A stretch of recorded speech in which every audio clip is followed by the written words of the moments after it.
My golfers who are over 50 feeling stuck.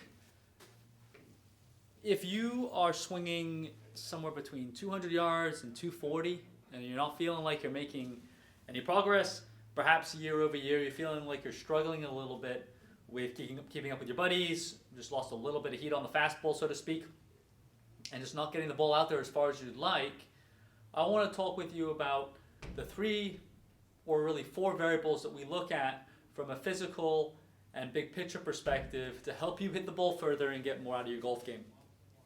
At Tour Physio Performance here, we work with golfers young and old to help you get moving better, get out of pain, and play your best golf.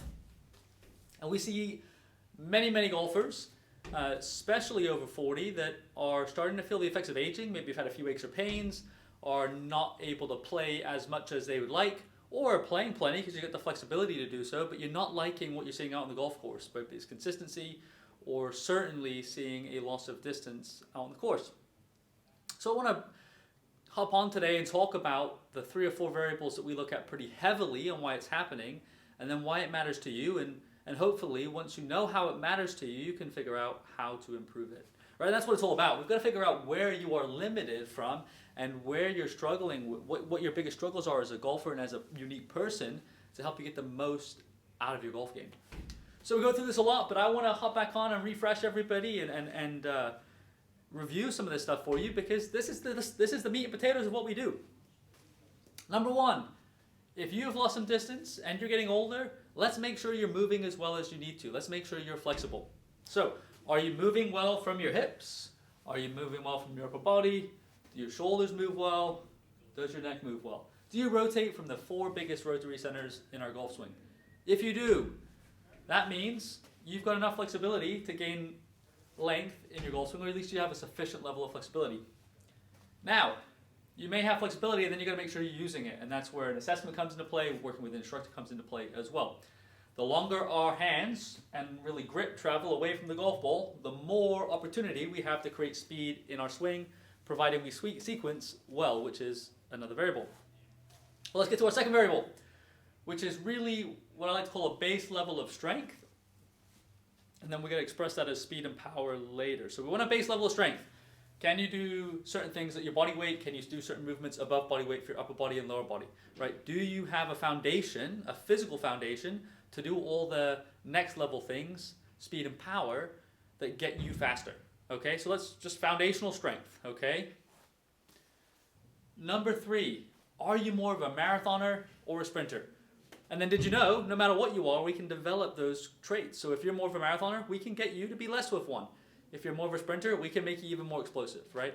One of the things that we need to develop in our athletes is the ability to create force, a lot of it, and do it really fast. We have a very small window to put speed into this golf club.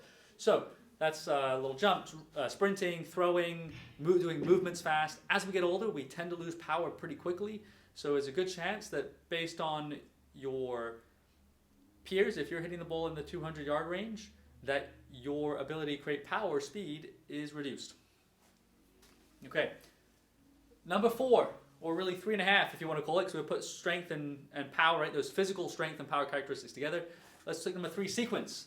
Are you doing all the right things at the right times? So in your transition sequence, because that's the important one, are the hips moving first, torso coming second, arms coming third, and the club coming fourth?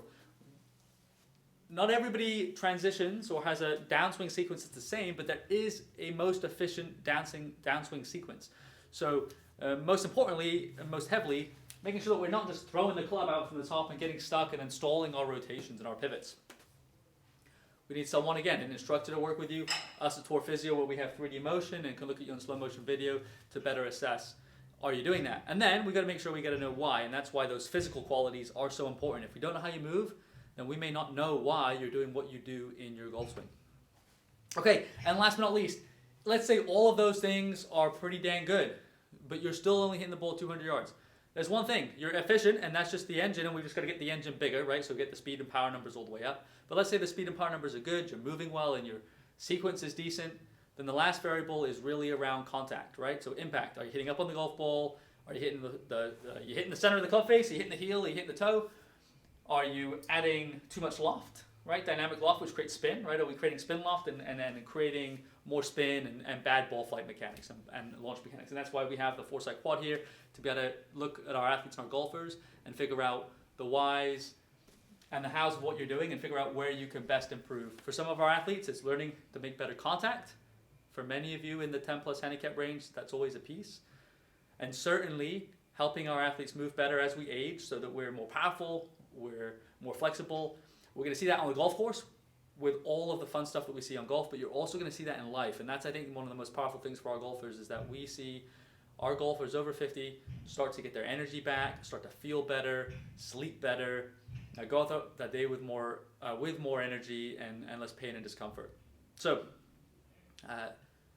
if you've made it this far with me, thank you for sticking around. Hopefully you found some of this stuff helpful. It's really important that you are able to fill all these buckets if you want to maximize your golf game.